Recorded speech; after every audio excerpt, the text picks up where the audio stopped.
Bom dia, meus amigos. Nós vamos então terminar hoje o capítulo 24, Evelina em Ação. Nós estamos acompanhando então o trabalho que Evelina está fazendo no sentido de ajudar as duas famílias que estão envolvidas naquele grande trama do destino, não é? E nós vimos primeiramente o Ernesto trabalhando, com a família dele, e agora nós estamos vendo a Evelina. E nós vimos que ela foi até o local onde o pai dela estava envolvido, obsediando Dona Elisa, Ele estava ali e ela chegou. E nós vimos que todo um trabalho foi feito dos espíritos amigos que estão acompanhando, para que ela tivesse sucesso, nessa empreitada.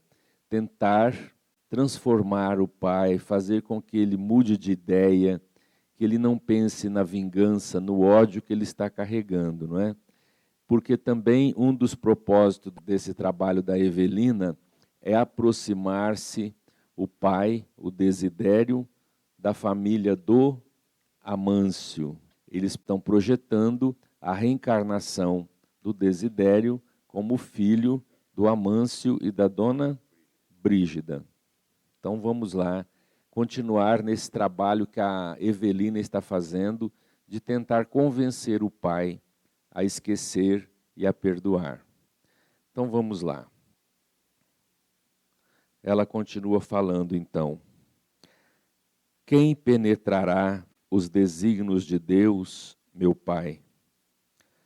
Não estaremos todos numa rede de testemunhos de amor, em vista de faltas e compromissos nas existências passadas? Peço a providência divina, abençoe nossa irmã Elisa e a recompense pelo bem que nos tem feito. Quanto a Ernesto Fantini, a quem o senhor se refere, é forçoso lhe diga que ele tem sido para sua filha um devotado amigo na vida espiritual. Muito antes de saber-me vinculado ao seu coração, rodeava-me de cuidados, restaurando-me as energias. Em todos os lances da estrada nova, vem sendo para mim um apoio, um irmão. Você, querida filha, terá adquirido a visão dos anjos para enxergar benfeitores nesses canalhas, mas eu não consigo reconhecer as criaturas humanas com retinas celestes. Sou um homem, simplesmente um homem infeliz. Apesar de tudo, não acredito que você possa guardar a mesma benevolência para com aquele que lhe foi carrasco entre as paredes domésticas, este criminoso foragido do cárcere que se apresenta mascarado aqui mesmo diante de nós. Caio Serpa. Então vejamos. Ela tenta, de toda maneira convencer o pai ao perdão.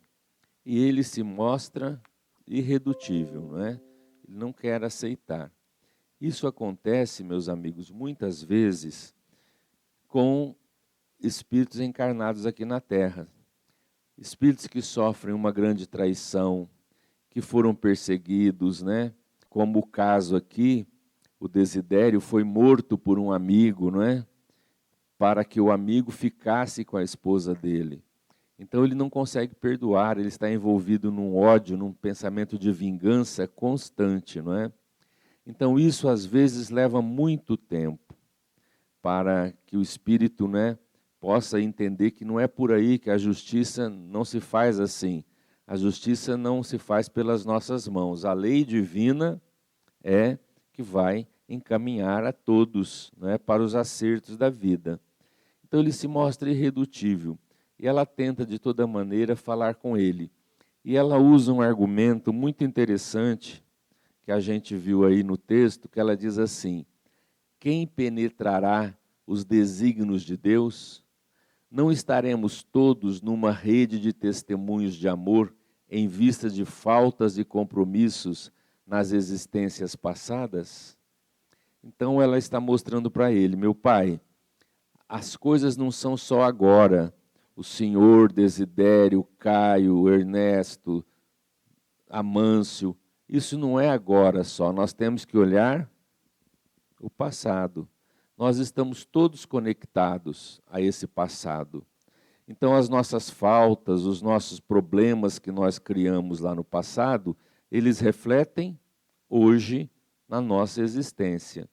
Então, se não existir de nossa parte essa compreensão, esse perdão, esse entendimento, nós vamos continuar sofrendo.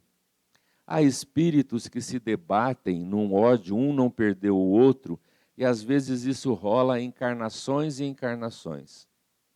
Então veja como que, às vezes, a criatura humana, ela se mostra, né, irredutível numa opinião, numa maneira, ela não muda, não muda, não muda de jeito nenhum. Então, às vezes, essa insistência no mal, às vezes o espírito carrega através de várias existências. E isso vai o envolvendo cada vez mais em problemas. Porque em vez dele ir consertando o passado, ele vai adquirindo novas dívidas para o futuro. Então, ela tenta, né, toda maneira, explicar para o pai essa situação. Vamos lá. Ele fala então que o Caio, que foi o esposo da Evelina, que ele foi um carrasco dentro de casa e que ele a fez sofrer. Foi assim, gente? Não foi assim, não é?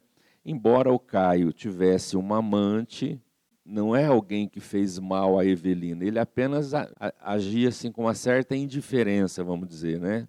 Uma certa indiferença no lar, uma coisa distante, né? Então ele não foi um carrasco como o Desidério está dizendo aqui. E tanto que Dona Evelina, no mundo espiritual, quando se despertou e tudo, ela queria voltar com o marido. Lembra, na semana passada, que nós terminando, o André dizendo assim, que por mais que eles tentassem ajudar, ele queria ficar na situação. Queria ser infeliz, né? Ele está recebendo ajuda para mudar, para melhorar. É a própria filha que vem do mundo espiritual ajudá-lo e ele quer ser infeliz, ele quer ser a vítima, não é? Eu já vi, por exemplo, pai não perdoar uma falta de um filho e vai a vida inteira fica sem conversar com o filho e tá na beira do túmulo, só falta virar, né? E fala do filho, ódio mortal, né? Não perdoa, tem ódio. Mágoa é veneno que a gente guarda para a gente. Ou a gente entende, compreende, deixa para lá, como se diz, entrega na mão de Deus, ou a gente vai ficar sofrendo, né? Eu vi uma senhora que falou, alguém, não sei quem foi o orador que contou, que uma senhora veio falar com ele, e que ela falava com a mágoa do marido, que o marido havia traído, e que isso, e que isso, e que isso. A pessoa que estava ouvindo ficou impressionada com o fato, ela sofrendo, né, muito. Aí conversando, aí falou assim, mas a senhora precisa entender. Há quanto tempo ele fez isso? Há 35 anos. Então veja, 35 anos a mulher está sofrendo, focada naquilo, né, no mal que ela sofreu, né? Então 35 anos carregando essa mágoa, né, não resolve, né, de jeito nenhum. Que diz meu pai? E Evelina fez a voz mais compassiva. Caio foi para mim um guia generoso, auxiliando-me a entender a vida com mais segurança. Nos dias da mocidade, propiciou-me sonhos de ventura que me ajudaram a viver. Com ele, imaginei o paraíso na terra. E, se na condição de esposo esperou de mim a felicidade que não lhe pude dar, será isso motivo para que venhamos a condená-lo? Indiscutivelmente, assumi o compromisso para com Túlio, que de certo resgatará em momento justo. Entretanto, por que desprezar os que se fazem objeto de nosso amor, quando nos certificamos de que não são todos felizes quanto supunhamos? Admite o Senhor que os nossos irmãos delinquentes não são enfermos, carecedores de atenção? Por que não manifestar piedade à frente das vítimas da loucura, qual fazemos diante dos acidentados nos desastres que lhes furtam a existência? Serão os mutilados do espírito diferente dos mutilados do corpo? Os lamentos do genitor inconformado se potenciaram mais tristes. Ai de mim, que não sei perdoar. O carro da vida me esmaga por farrapo inútil. Meu Pai, não lhe ocorre que todos somos filhos de Deus, dependentes uns dos outros? Não posso compreender como devo abraçar os que me espancam.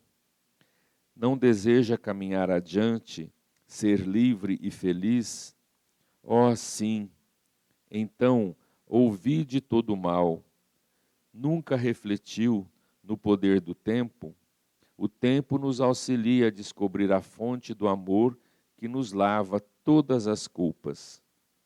O tempo, filha, para os espíritos de minha espécie, o relógio é máquina de enlouquecer. Anteontem, ontem e hoje, padeço por abominar 3 lobos, Amâncio, Ernesto e Caio, e sofro para defender 3 ovelhas, Elisa, você e Vera, já que arredei Brígida para longe de mim. Você não ignora que Vera se deixou magnetizar pelo tratante que foi seu marido? Então vamos lá. Ela mais uma vez fala da necessidade da piedade, né? E ela diz assim, gente, ó. Por que não manifestar piedade à frente das vítimas da loucura, qual fazemos diante dos acidentados nos desastres que lhe furtam a existência? Serão os mutilados do espírito diferentes dos mutilados do corpo?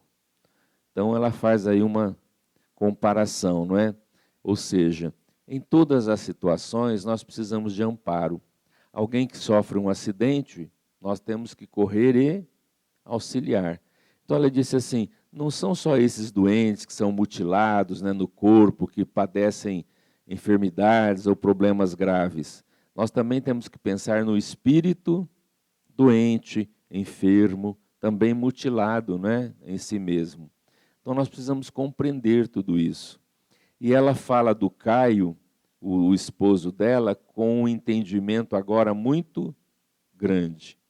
Vocês lembram quando ela foi pela primeira vez visitar o marido né, aqui na terra?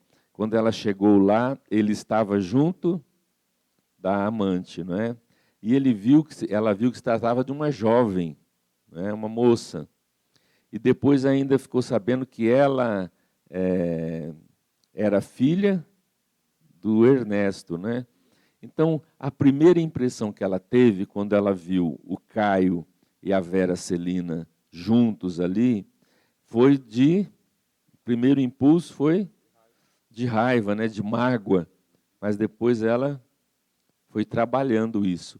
E ela trabalhou de tal modo isso na vida espiritual, nas orientações dos bons espíritos, né, naquele instituto que ela frequentou, né, sobre os problemas psicológicos da criatura humana, que ela foi se fortalecendo na compreensão. Então, a grande questão da vida é compreensão. Se a gente não compreender as coisas, nós nunca conseguiremos mudar o rumo da nossa vida. Então, veja, antes, como mulher, ela veria o Caio como um marido que se afastou dela, que a deixou praticamente abandonada, que buscou, não é, fora do casamento alguém e deixou ela desprotegida, né, sozinha. Ela iria falar todos esses aspectos da vida. Agora, com a visão ampliada, compreendendo muito melhor, ela fala o quê? Não, ele foi alguém que se perdeu, mas ele me ajudou em tantas questões. Então, sempre quando a gente ganha compreensão, a gente começa a ver não somente o lado ruim das pessoas, mas também o lado bom. Até porque ninguém é totalmente sombra. Nós temos também luz. Ninguém só tem defeito, né? Nós também temos virtudes, né? Então, essa compreensão é que vai nos dando maior entendimento da vida e maior entendimento no relacionamento com as pessoas, não é?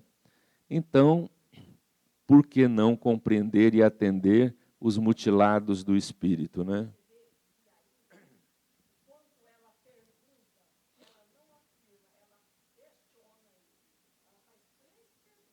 Uhum.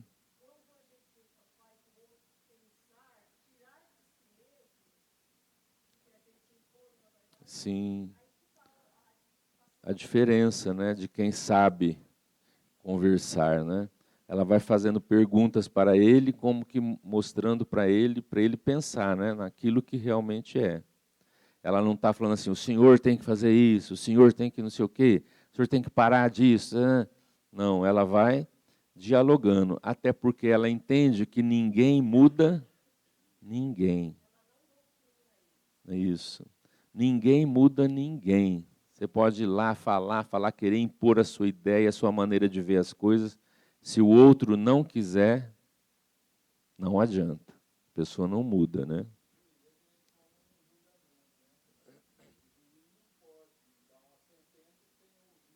As duas partes, né? Da questão. Se você for ouvir só um, né, você vai ter só um lado das coisas, né? Tem que ter o outro lado. Piedade, meu Pai. Pensemos em Vera e Caio com os melhores sentimentos de que sejamos capazes. Reflitamos no futuro. Amanhã, ser-nos-ão eles, preciosos amigos, devotados protetores. Você apenas enxerga o bem, eu vejo o mal que vence o bem. Não é isso. O Senhor se julga perfeitamente são de espírito, quando na realidade, como acontece ainda comigo, precisa de assistência e reajuste. Eu também, meu pai, de princípio, admiti-me espoliada pela vida. Aceitava mãezinha e meu padrasto, em muitas ocasiões, por adversários que me haviam desterrado propositadamente de casa, para que eu não lhes estorvasse a felicidade. Mas na estância de recuperação a que me conduziram, por misericórdia de Deus, passei a abraçá-los por nossos reais amigos, de quem recebi todo o amparo que me foi possível assimilar. Até nos últimos dias, quando reencontrei Caio, mais fortemente, mais encadeado a Vera Celina, esbati-me em mágoas arrasadoras, interpretando aquele que me foi o esposo terrestre por modelo acabado de ingratidão, ao mesmo tempo em que censurava Celina por intrusa e ladra do meu tesouro afetivo.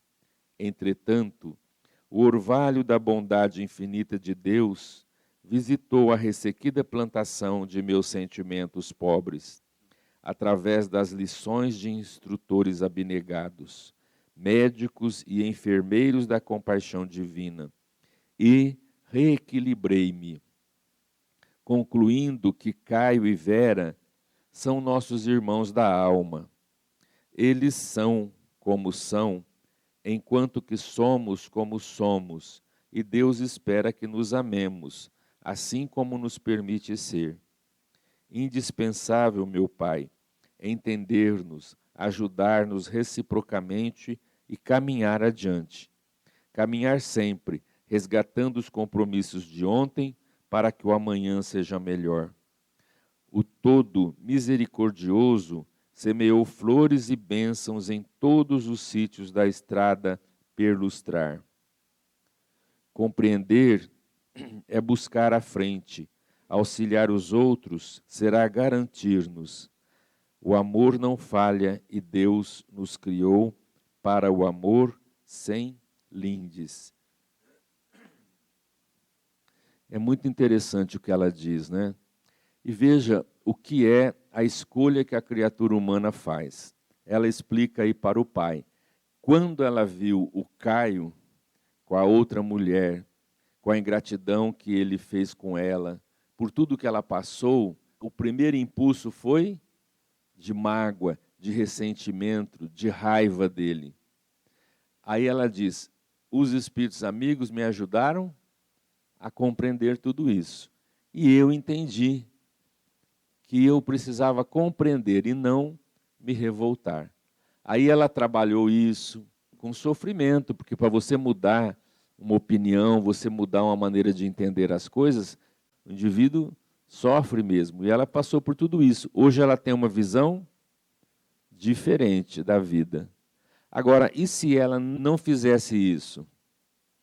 Vamos imaginar que quando ela soubesse tudo do esposo, os benfeitores falassem com ela e ela: não perdoo, não perdoo, eu vou acabar com os dois, eles não merecem isso e aquilo, e fosse uma obsessora do casal.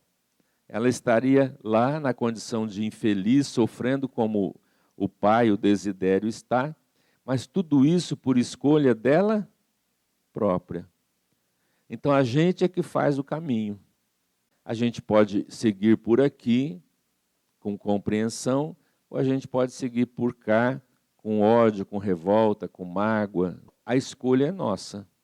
O Maurílio está falando assim, que ela lembra dela, da experiência dela, ela se mostrou como ela sentiu tudo, também para incentivar o pai ao perdão, ao entendimento, à compreensão. Né? E ela falando dessa ajuda que ela recebeu, ela fala até de forma poética, né? O orvalho da bondade infinita de Deus visitou a ressequida plantação de meus sentimentos pobres, através das lições de instrutores abnegados, médicos e enfermeiros da compaixão divina. Né? Coisa linda, né? É assim, a bondade de Deus é sempre assim infinita, né? E por mais a gente esteja no erro, né, no precipício, nas sombras, o amor de Deus é sempre o mesmo para conosco. Não importa se eu estou dessa ou daquela forma, a bondade de Deus alcança a todos. Veja, ela recebeu o amparo dos espíritos, não é? Lá dos benfeitores que encaminharam para os estudos e tudo mais. O Desidério está recebendo ajuda da filha. Então veja como na lei divina, né, as coisas vão se encadeando, né? Só conhecimento é tesouro. Conhecimento. A mesma coisa, mudar, né, fazer ele compreender. Então, o conhecimento liberta. Jesus não disse: conhecereis a verdade, e a verdade vos libertará. Esclarecimento. A mente esclarecida é diferente. Né? Reconhecer. Né? Quando você acha que você é assim e que está tudo certo, você não muda. Você só muda quando você começa a compreender as coisas como elas são, que você não está tão certo assim. Né? E admitir isso, né? Que é o mais difícil, né? Você vê, na visão dele, ele só é vítima.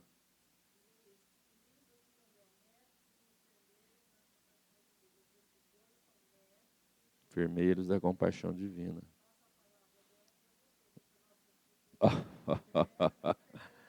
Ó, ela diz ali, médicos e enfermeiros, né, da compaixão divina. Há pouco ali nós vimos que ela falou assim, que não são só os que sofrem no corpo, mas também os espíritos, né, sofredores, merecem a compaixão divina através desses amigos, que na verdade são médicos e enfermeiros para curar a alma, né? O que Jesus também fez e faz, né? Médico das almas. Então, olha lá, começa a fazer efeito as palavras da Evelina, veja só. Desidério chorava, impossibilitado de emitir qualquer observação. E Evelina falou: analise com o seu próprio raciocínio. Naturalmente que o nosso irmão Ernesto, não obstante os conflitos íntimos que o afastavam espiritualmente do lar, consagra a nossa Elisa a afeição de homem de bem, e por isso, com o discernimento que hoje possui, ter-lhe-á entregue de todo o coração o título de companheiro que tem sido e será para ela perante Deus. Por que não deveremos, de nosso lado, conferir a Caio o direito de dar-se a Vera, conquistando a felicidade que ele não pude proporcionar, nem mesmo quando me achava no mundo físico? Ah, querida filha, alarmou-se o genitor, semelhante renúncia não significará destruir-nos em suicídio moral? Não, meu pai. O amor verdadeiro eleva-se de nível.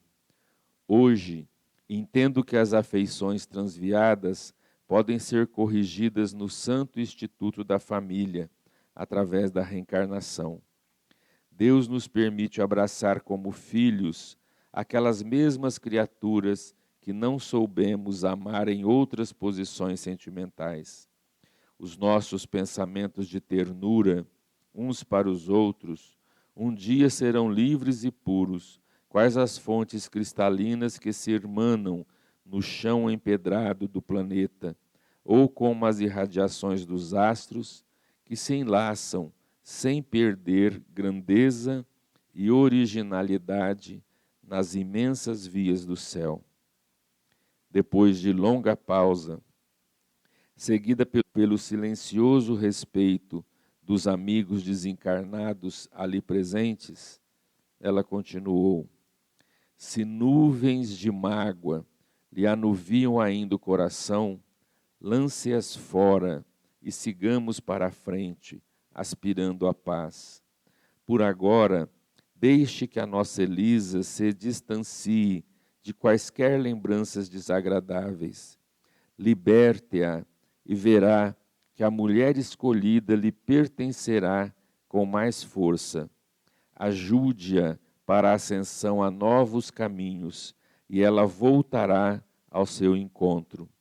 Não enclausure na masmorra da carne putrescível aquela que lhe merece a mais sagrada dedicação.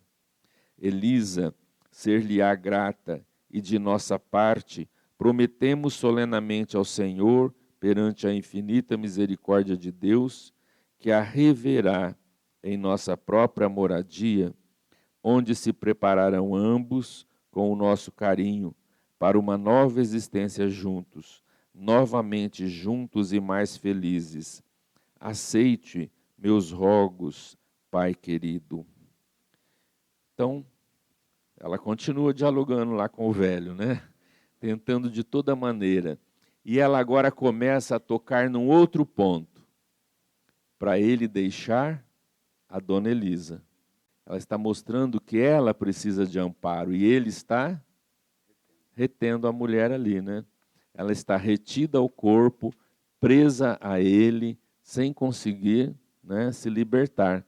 Então ela começa a falar com ele já, dizendo que não adianta ele se agarrar a ela daquela situação, ele vai estar prejudicando. e não percebe. Ele precisa então deixá-la, deixar que ela vá, que ela seja amparada, para depois voltar até ele, né? Mas ele está preso em toda essa angústia.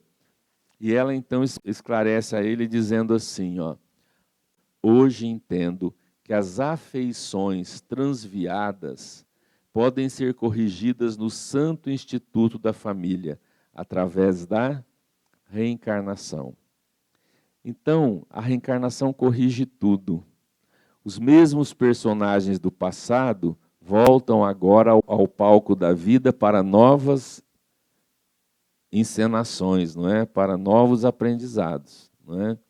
E ela está dizendo isso porque o plano dos amigos espirituais é exatamente esse, não é? É transformar afeições transviadas, corrigi-las. Como é que eles vão fazer isso com o Desidério? Ele vai ser filho do Amâncio e da Dona Brígida. Ele vai chegar ao lar da Dona Brígida e do Amâncio através de um processo reencarnatório, mas vai ser adotivo. Ele vai ser adotado, porque o casal já está em idade avançada. Mas é necessário que ele retorne. Então veja só, o ódio, né, as afeições transviadas, ele morreu por causa que o Amâncio tirou a vida dele, não é? E depois ele ficou revoltado porque a esposa Brígida logo casou com o Amâncio. Então ele ficou nessa situação. Ele foi morto pelo Amâncio, então ele odeia, ele quer vingança. Ele quer ficar com a Dona Elisa, não é? A ponto de se transformar no obsessor dela, né? Ela também, porque ela tem ligação afetiva com ele, né? Ela tinha desde quando ele era vivo, né? Ela, vamos dizer assim, tinha um flerte, né, com ela, né? Então veja, como vai ser corrigida essas afeições transviadas? Ele vai ser filho do Amâncio, a pessoa que o matou. Então só os laços da reencarnação pode corrigir essas coisas, né? E outra coisa, ele vai receber tudo de volta, a fazenda, né, como herdeiro do pai, né? Que o pai é o Amâncio, que tirou tudo, agora devolve tudo para ele, né? Então nada é por acaso nessa vida, né? Sim, era um homem trabalhador que cuidou bem, né, da fazenda, duplicou tudo, né?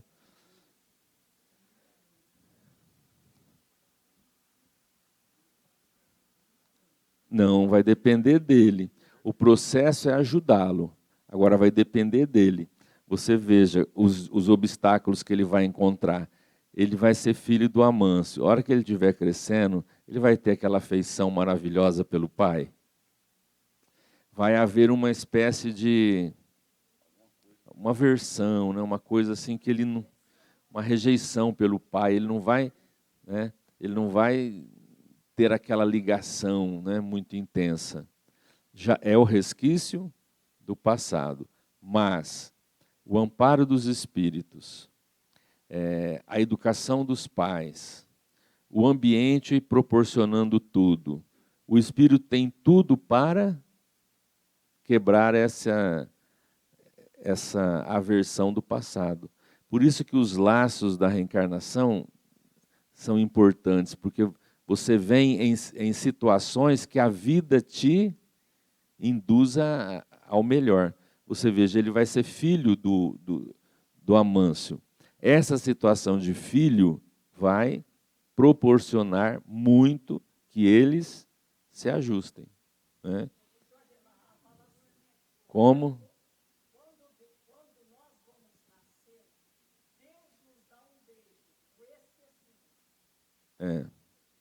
É isso mesmo. Vai, se ele for amoroso com o filho, se ele educá-lo, tudo isso vai como que quebrando, né? E a dádiva do esquecimento, como a Ivanilde lembrou, né? Se não fosse o esquecimento do passado, nós não teríamos condição de recomeçar. Imagina você ter nos braços o cara que você matou no passado e o cara que nasceu agora ficar sabendo que ele é que o matou. Quer dizer, não haveria, né, condições nenhuma do recomeço. Daí a justiça da reencarnação. Mas vamos lá. Oi.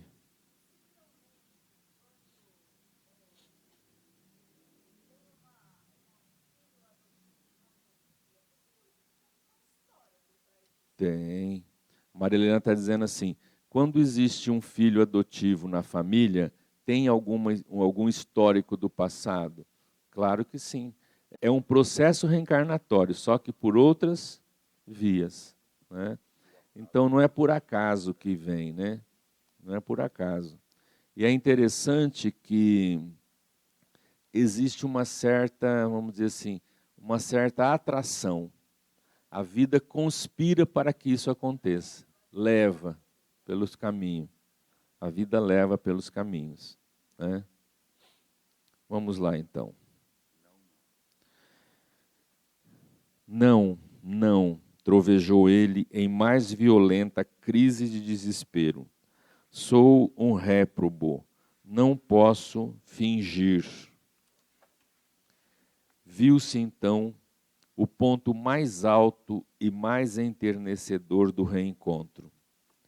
De mãos pousadas na cabeça do genitor, Evelina lançou os olhos para o alto e exorou: ó Deus de bondade, meu pai e eu somos dois remanescentes ainda unidos de grande família espiritual, presentemente dispersa. Concede, ó todo misericordioso, se é de tua vontade, que perseveremos em sintonia, no mesmo anseio de redenção. A voz, porém, esmorecera-lhe na garganta, asfixiando-a de dor, e ao inclinar-se para a fronte paterna, as lágrimas que lhe perolavam a face, quais gotas de bálsamo divino, se precipitaram sobre o desventurado amigo, transfigurando-lhe o coração. Tangido por energias recônditas, Desidério desferiu doloroso gemido e largou, de imediato, a mão da morta. Abraçando-se os pés da filha, bradou com veemência: ah, Evelina, Evelina, minha filha, leve-me para onde quiser, confio em você. Apague a fogueira de meu espírito, que tem sabido tão somente odiar. Socorro, meu Deus, socorro, meu Deus.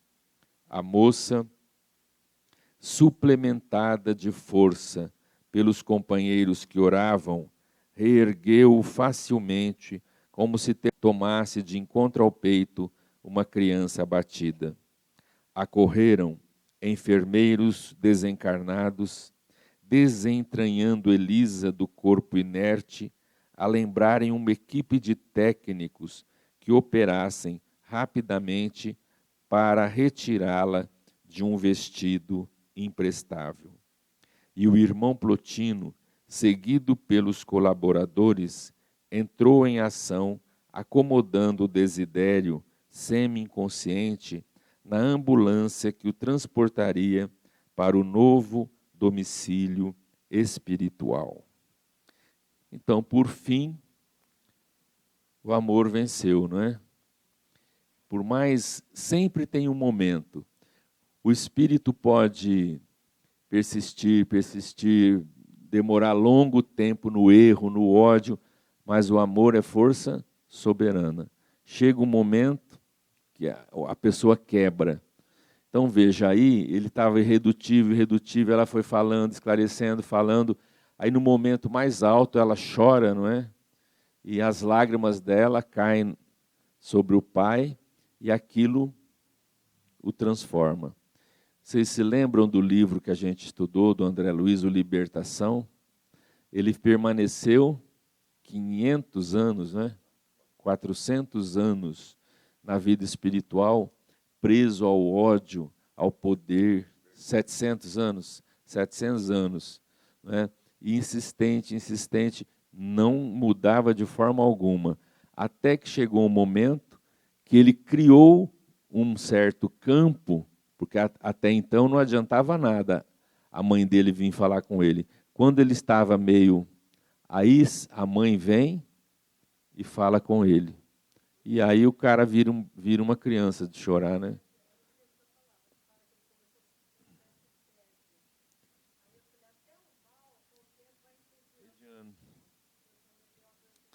Para a mãe dele vir agir.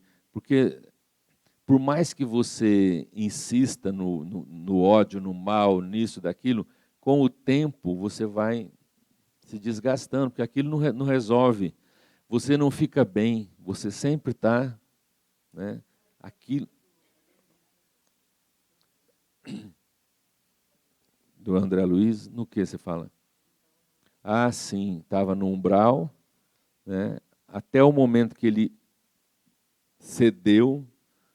Então, se Deus existe, eu peço a Ele que me ajude. Quando ele deixou todos aqueles conceitos de lado, ele foi ajudado, não é? Então, é assim. E quando ele, então, se entregou a ela, soltou a mão da Elisa, o socorro veio imediato, né? Acorreram enfermeiros desencarnados, desentranhando Elisa do corpo, a lembrarem uma equipe de técnicos que operassem rapidamente para retirá-la de um vestido imprestável. Então, os técnicos e enfermeiros da vida maior aproveitaram o momento e conseguiram trabalhar no desligamento da Elisa do corpo físico.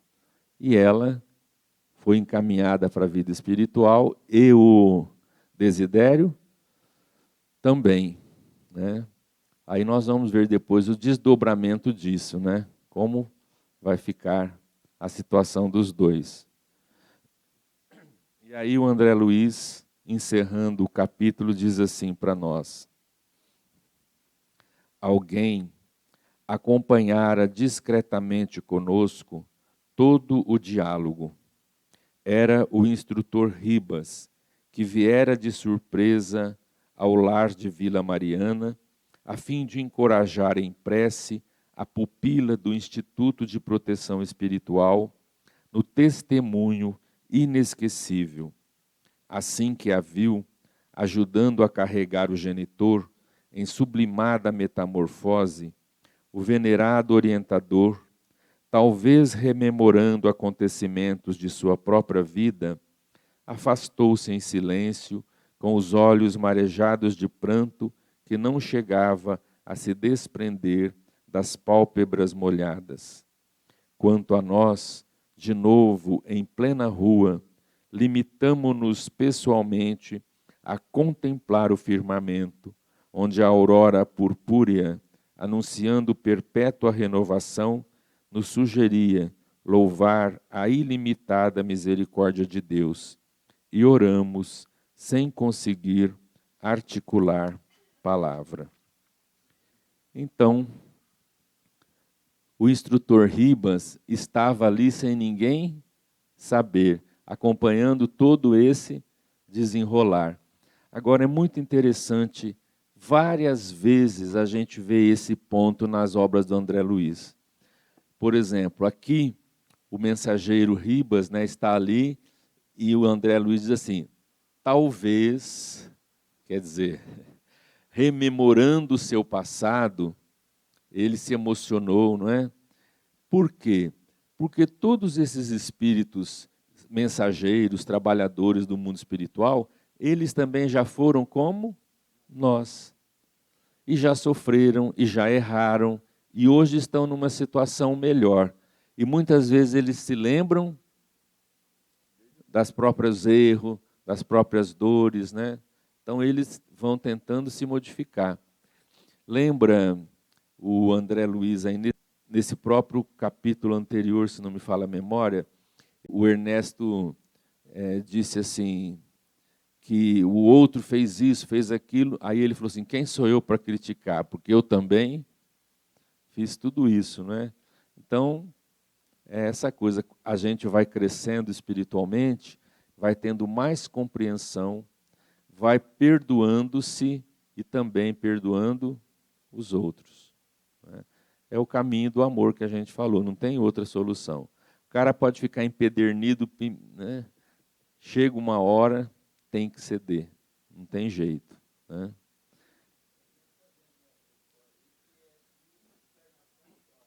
É,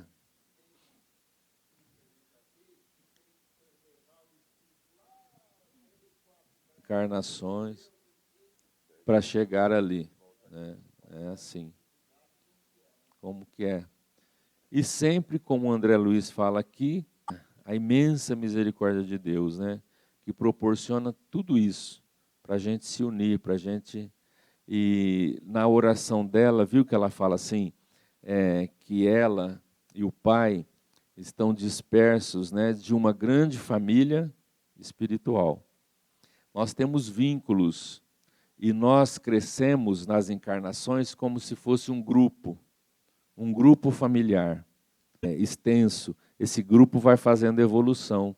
Então a gente vai ficando ligado um ao outro, né? Até chegarmos numa condição de ampliar isso tudo, né?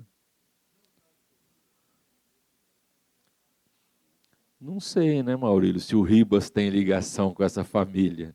Vamos ver até o final do livro, né? Quem sabe eles ainda revelam a encarnação anterior, né? Ok? Então tá, pessoal. Semana que vem a gente vai ver o capítulo Nova Diretriz.